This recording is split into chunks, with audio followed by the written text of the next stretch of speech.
राम भक्त महाबली अंजनी नंदन हनुमान के बारे में तो सबको पता है, लेकिन कुछ ऐसी भी कहानी है जो सबको पता नहीं।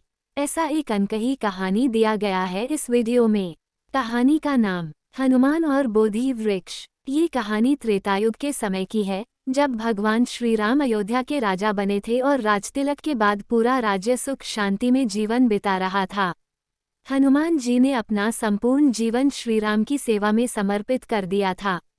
लेकिन एक दिन उन्हें भीतर से यह प्रश्न सताने लगा, क्या मेरा जीवन केवल श्रीराम की सेवा तक सीमित है? क्या मेरे होने का कोई और उद्देश्य है? हनुमान जी ने अपने सवाल का जवाब खोजने का निश्चय किया। वह गहन तपस्या के लिए जंगल में निकल पड़े। कई दिनों तक वह पर्वतों और वनों में भटकते रहे। एक दिन उन्हें एक प्राचीन बोधि वृक्ष दिखाई दिया। वह वृक्ष बहुत विशाल और पुराना था। उसकी शाखाएं आकाश तक फैली थीं और उसकी जड़ें गहरे धरती में जमी हुई थीं। हनुमान जी वृक्ष के नीचे बैठ गए और ध्यान लगाकर बोले, हे महात्मा वृक्ष, मैंने सुना है कि तुम ब्रह्मांड के गहरे रहस्यों को जानते हो। कृपया मुझे ये बताओ कि मेरे जीवन का असली उद्देश्य क्या है। कुछ देर तक सब कुछ शांत रहा। तभी वृक्ष की पत्तियां हल्की हवा में हिलने लगीं और एक मूक आवाज हनुमान जी के मन में गूंजी। हे वीर हनुमान, तुम्हारा जीवन केवल श्रीराम की सेवा तक सीमित नहीं है। तुम परम बलशाली हो, लेकिन तुम्हारे बल का उपयोग केवल युद्ध और रक्षा के लिए नहीं होना चाहिए। तुम्हारा उद्देश्य है संसार में प्रेम, करुणा और ज्ञान का प्रसार करना।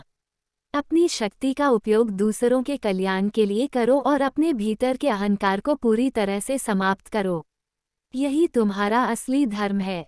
वृक्ष के उत्तर ने हनुमान जी को गहरे विचार में डाल दिया। उन्होंने अपनी गदा को भूमि पर रख दिया और प्रण लिया कि वह अपने जीवन का हर पल संसार के कल्याण में समर्पित करेंगे।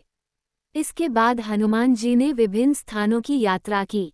उन्होंने न केवल राम कथा सुनाई, बल्कि लोगों को ये भी सिखाया कि सच्चा बल वही है जो दूसरों की सहायता के लिए उपयोग किया जाए।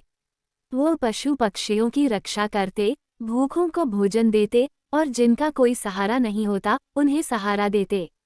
वर्षों बाद जब हनुमान जी फिर से उस बोधि वृक्ष के पास लौटे, तो उन्होंने वृक्ष से कहा, हे महात्मा वृक्ष, तुम्हारे ज्ञान ने मेरे जीवन को एक नई दिशा दी। अब मैं समझ गया हूँ कि सच्ची भक्ति केवल ईश्वर की पूजा में नहीं है, बल्कि उनकी सृष्टि के हर जीव के प्रति प्रेम और करुणा में है। वृक्ष ने अपनी पत्तियों को हिलाकर मानो उन्हें आशीर्वाद दिया। हनुमान जी ने यह बात अपने हृदय में बसा ली। उनका जीवन केवल राम की सेवा का प्रतीक ही नहीं बना, बल्कि वह करुणा, ज्ञान और मानवता के आदर्श भी बन गए। ये कहानी हमें ये सिखाती है कि सच्ची भक्ति केवल पूजा पाठ में नहीं, बल्कि दूसरों के लिए निस्वार्थ प्रेम और सेवा में है। हनुमान जी का जीवन इस बात का सबसे बड़ा उदाहरण है। Thanks for watching. Please subscribe for more update.